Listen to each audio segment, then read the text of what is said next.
চলে আসছি প্রথম টিপসে। দেখুন বন্ধুরা, আমি ভাজার আলু কিছুটা কেটে নিয়েছি সরু সরু করে, বা যেমন করে কাটবেন আপনারা। তো ভালো করে ধুয়েও নিয়ে এসেছি। ধোয়ার পরে আমি কী করছি দেখুন বন্ধুরা, কিছুটা আমি লবণ দিয়ে দিলাম, হাফ চামচের মতো দিয়ে দিচ্ছি হলুদ গুঁড়ো। এটা দেওয়ার ফলে কি হবে, আমরা যদি 5 মিনিটের মতো আমরা হলুদ আর লবণটা মাখিয়ে রেখে দিই বন্ধুরা, যখনই আমরা ভাজবো আলুটা তখন একদম কিন্তু তেলও কম লাগবে, খুবই অল্প সময়ে কিন্তু আমাদের এটা ভাজা হয়ে যাবে। দেখুন বন্ধুরা, একদম কিন্তু জল নেই এখন শুধুমাত্র যখনই লবণ আর হলুদটা মাখিয়েছি একদম জল নেই। এটা 5 মিনিট পরে আমি দেখাচ্ছি। দেখুন বন্ধুরা, একদম কিন্তু নতনতে হয়ে গেছে আলুটা, একদম কিন্তু দেখুন নরম মতো হয়ে গেছে। আর কতটা জল বেরিয়েছে দেখুন বন্ধুরা, একদম কিন্তু অনেকটাই জল বেরিয়ে গেছে। এইভাবে যদি আপনারা 5 মিনিটের জায়গায় 10 মিনিট 15 মিনিট রাখেন, আরও কিন্তু জল বেরিয়ে যাবে আর আলুটা আরও ন্যাঁতন্যাঁতে হয়ে যাবে। ভাজার পক্ষে আমাদের কম তেল লাগবে আর খুব অল্প টাইমে হয়ে যাবে। অবশ্যই টিপসটা আপনারা বাড়িতে অ্যাপ্লাই করুন। চলে আসছি পরবর্তী টিপসে। দেখুন বন্ধুরা, আমি একটা লেবু নিয়েছি, লেবুটা কেটে নিয়েছি আর কয়েকটা আমি লবঙ্গ নিয়ে নিয়েছি। লেবু সবার প্রায় বাড়িতেই থাকে, আর যদি কোনো খারাপ লেবু বা শুকিয়ে গেছে লেবু হয় সেটাও হবে। আর আমি কয়েকটা লবঙ্গ নিয়েছি, লেবুর মধ্যে গেঁথে নিচ্ছি। এটা নিয়ে কী করব বন্ধুরা, আমাদের বিশেষ করে রান্নাঘরে, খাওয়ার টেবিলে, ডাইনিং টেবিলে প্রচুর মাছির উৎপাত, আমরা কিন্তু খেতেই পারি না। আর এই মাছির আমাদের খাবারে বসলে কিন্তু অনেকটাই ক্ষতিকর। তাই আমরা যদি বাড়িতে পড়ে থাকা লেবু দিয়ে এইভাবে আমরা রেখে দিই, মাছির উপদ্রব কিন্তু একদমই কমে যাবে। চলে আসছি পরবর্তী টিপসে। দেখুন বন্ধুরা, আমি ঢ্যাঁড়স ভাজছি। ঢ্যাঁড়স কিন্তু প্রায় সবাই খায়, আর ঢ্যাঁড়স কিন্তু আমরা নানা পদ করে রান্না করে আমরা খাই।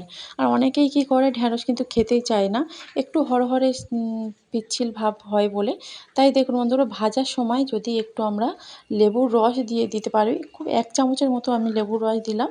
দেওয়ার পরে দেখবেন বন্ধুরা, ঢ্যাঁড়সটা ভাজা হয়ে গেলে এর মধ্যে কোনো হরহরে ভাব থাকবে না, পিচ্ছিল ভাবও থাকবে না। ঢ্যাঁড়সটা ভাজার পরে এই খুব সহজেই কিন্তু আমরা এইভাবে এর পিচ্ছিল ভাবটা কাটিয়ে নিতে পারবো।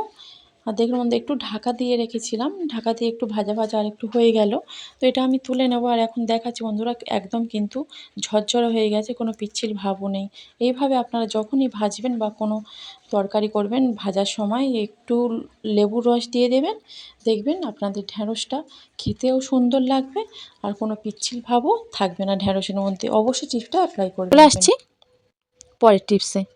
আর প্রায় সময় আমাদের দেখা যায় বাড়িতে গেটে বা আলমারিতে যে কোনো জায়গায় যদি চাবিটা আমরা সিঙ্গেল চাবি এভাবে দিয়ে রেখে দিই, তখন দেখা যায় কোনো সময় হারিয়ে যায়, আমরা কাজের সময় কিন্তু খুঁজে এটা পাই না।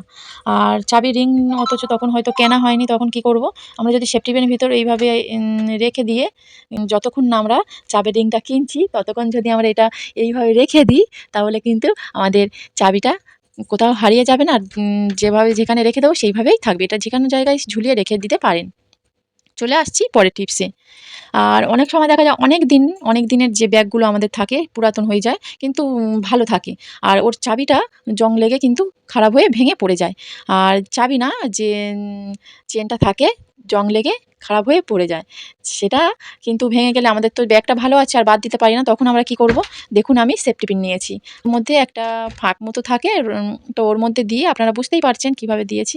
দিয়ে যদি আমরা ভালোভাবে এইভাবে লাগিয়ে নিয়ে কিন্তু আমাদের কিন্তু আর সমস্যায় পড়তে হবে না কোনো রকম। আমরা যেকোনো জায়গায় এইভাবে যেতে পারবো যতক্ষণ না চেনটা লাগাচ্ছি।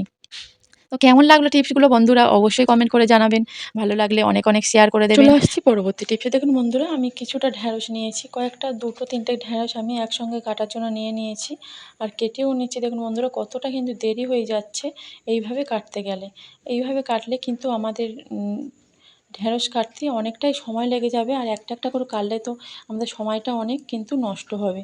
আর এইভাবে যদি আমরা কেটে নিই একসঙ্গে, কিন্তু অনেক করে ঢ্যাঁড়স আমরা কেটে নিতে পারবো না। আর এইভাবে যদি একসঙ্গে 1-2টো করে কাটি, ভাজার ঢ্যাঁড়স কিন্তু ছোট বড় হয়ে যাবে, একটা ছোট একটা বড় হয়ে যেতেই পারে।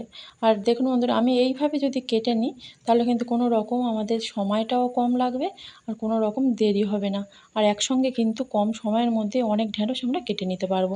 আমি একটা রাবার ব্যান্ড নিয়েছি, যেটা গাটার, সেটা আমি নিয়েছি। নিয়ে আমি কি করছি দেখুন, একসঙ্গে কিন্তু অনেক কটাই ঢ্যাঁড়স আমি নিয়ে নিয়েছি। আপনারা বুঝতেই পারছেন কতগুলো ঢ্যাঁড়স দেখুন একসঙ্গে নিয়েছি।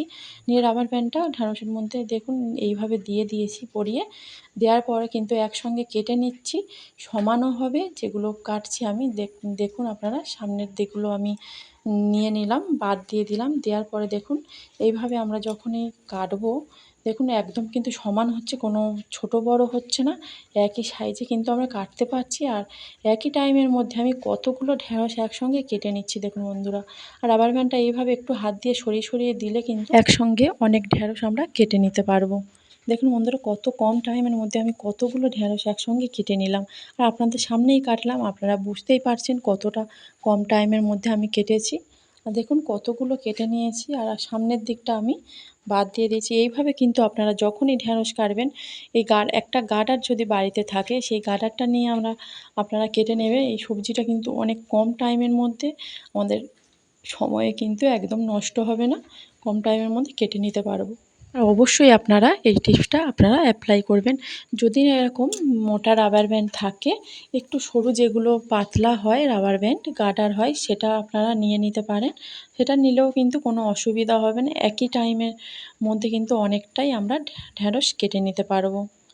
ভিডিওটা এই পর্যন্ত রাখছি। যে যেখানে আছেন ভালো থাকবেন, সুস্থ থাকবেন।